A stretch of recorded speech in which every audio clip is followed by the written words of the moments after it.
Hello everyone, welcome. My name is Raul Melendez and this is week 2 multimedia discussion board presentation for MPA540 Human Resource Management for the Public Sector.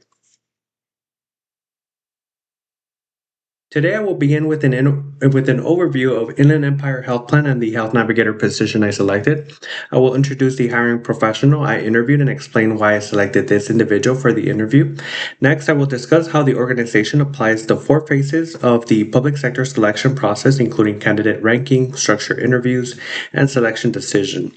Finally, I will conclude with the references used for this presentation along with closing remarks. The agency I selected is the Inland Empire Health Plan, commonly known as IHP. IHP is a not-for-profit organization, a Medi-Cal managed care organization serving Riverside and San Bernardino counties. The position I selected is the Health Navigator because it requires collaboration with healthcare providers, schools, community organizations, and members to improve access to healthcare services. I also selected this position because it reflects my current professional experience and provides an opportunity for me to compare actual hiring practices with the public sector selection process described in Chapter 4. For this assignment, I interviewed a hiring professional who is familiar with the Health Navigator hiring process. I selected this individual because they practice or participate in reviewing applications, interviewing candidates, and onboarding new employees. The interview provided practical insight into how the organization evaluates applicants and confirmed that hiring decisions are based on multiple assessment methods rather than a single interview or resume review. Their experience helped connect the concepts presented in Chapter 4 with actual public sector hiring practices. Chapter 4 indicates that Phase 1 focuses on determining whether applicants meet the minimum qualifications established for the position. Applications are reviewed for required education, relevant work experience, certifications, and completion of all required documents. The hiring professional explained that applicants who demonstrate experience in care coordination, customer service, community resource, and communication skills are more likely to advance. Candidates who fail to meet the minimum requirements are removed from further consideration during this phase. Phase 2 focuses on identifying the strongest candidates from those who successfully met the minimum qualifications. Chapter 4 states that organizations rank applicants using education relevant experience, resumes, letters of recommendation, biodata, testing, and other job related qualifications.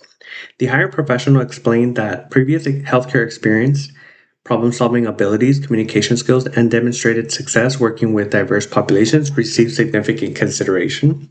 Letters of recommendation provide additional information regarding previous job performance, while biodata allows hiring managers to evaluate how past accomplishments related to future job responsibilities.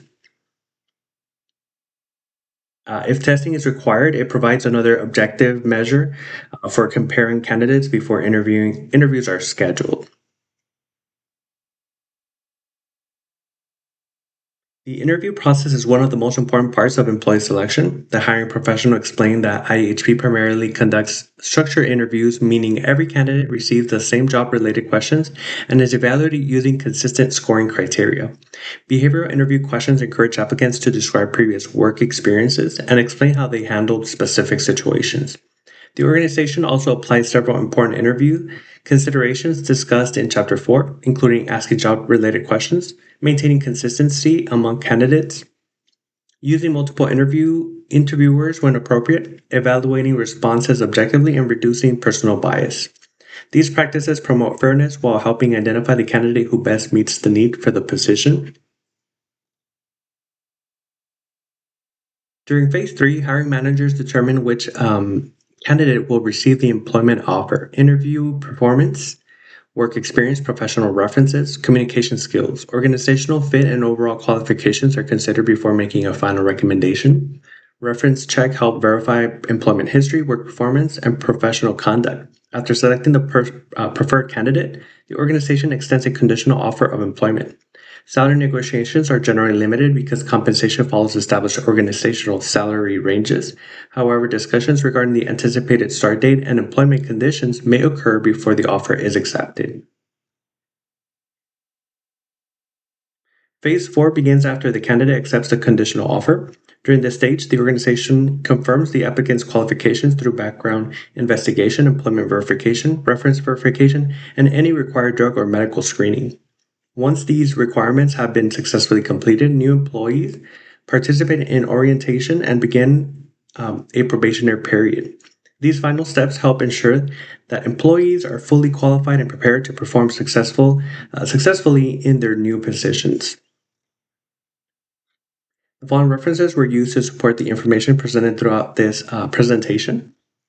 This concludes my presentation on the public sector employee selection process and its role in supporting fair, consistent, and merit-based hiring in public organizations.